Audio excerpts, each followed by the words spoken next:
T20 ලෝක කුසලානයේ අවසාන කණ්ඩායම් හතර ගැන ධෝනිගෙන් ආන්දෝලනාත්මක ප්‍රකාශයක්. ශ්‍රී ලංකාවත් ඒ අතර 2026 වර්ෂයේ පෙබරවාරි 7 වෙනිදා සිට මාර්තු මාස 8 වෙනිදා දක්වා ශ්‍රී ලංකාවේ සහ ඉන්දියාවේ සත්කාරකත්වයෙන් පැවැත්වෙන T20 ලෝක කුසලානය ගැන මුළු ලෝකයේම අවධානය යොමු වී තිබෙනවා. එම කුසලානය දිනා ගැනීම වෙනුවෙන් කාණ්ඩ හතරක් යටතේ කණ්ඩායම් 20ක් ක්‍රීඩා කරන අතර සියලුම කණ්ඩායම් එම ලෝක කුසලානය දිනා ගැනීම වෙනුවෙන් සිය උපරිම දක්ෂතාවයන් නිරූපණය කරමින් සිටිනවා. එවන් පසුබිමක අවසාන කණ්ඩායම් හතරට තේරීපත් වන රටවල් කුමක්ද යන්න ඇතමුන් අතර කතාබහට ලක්ව තිබෙනවා.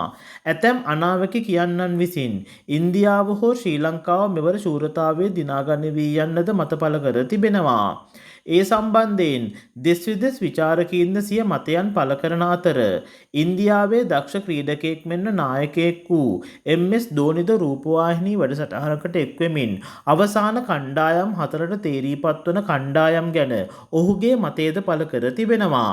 ඒ අනුව එම්.එස්. ධෝනි පවසා ඇත්තේ අවසාන කණ්ඩායම් හතර වශයෙන් ඉන්දියාව, දකුණු අප්‍රිකාව, නවසීලන්තය සහ ශ්‍රී ලංකාව යන රටවල් තේරී පත්වීමට බොහෝ සෙයින් ඉඩ පවතින බවයි.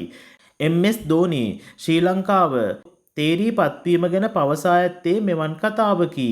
මෙවර ලෝක කුසලානය ශ්‍රී ලංකාවේ සහ ඉන්දියාවේ පැවැත්වෙන බැවින් ශ්‍රී ලංකාවට සහ ඉන්දියාවට ශූරතාවයේ දිනා ගැනීමට වැඩි අවස්ථාවක් පවතින බවත් ශ්‍රී ලංකාවේ හෝම් ග්‍රවුන්ඩ් වල ශ්‍රී ලංකා ක්‍රීඩකීන් දක්ෂතා අතර සිටින බවත් ඔවුන් සිය රටේදී ක්‍රීඩා කරන බොහෝමයක් තරඟ ජයග්‍රහණය කිරීමට වැඩි අවස්ථාවක් ඇති බවත් එම හේතුවෙන් අවසාන කණ්ඩායම් හතරට බොහෝ විට ශ්‍රී ලංකාවද පැමිණිය හැකි බවත් සෙමිෆයිනල් එකේදී හමු නොවුනොත් ඇරෙන්න බොහෝ විට ඉන්දියාව සහ ශ්‍රී ලංකාව අවසාන මහා තරඟයේදී මුණගැසිය හැකි බවත් එම්.එස්. ධෝනි පවසා තිබුණු බවයි වාර්තා වන්නේ. ඉතින් එම්.එස්. ධෝනි කියන විදිහට දසුන් ශානකගේ නායකත්වයෙන් යුතු ශ්‍රී ලංකා කණ්ඩායම අවසාන කණ්ඩායම් හතරට අතරට පැමිණේවිද?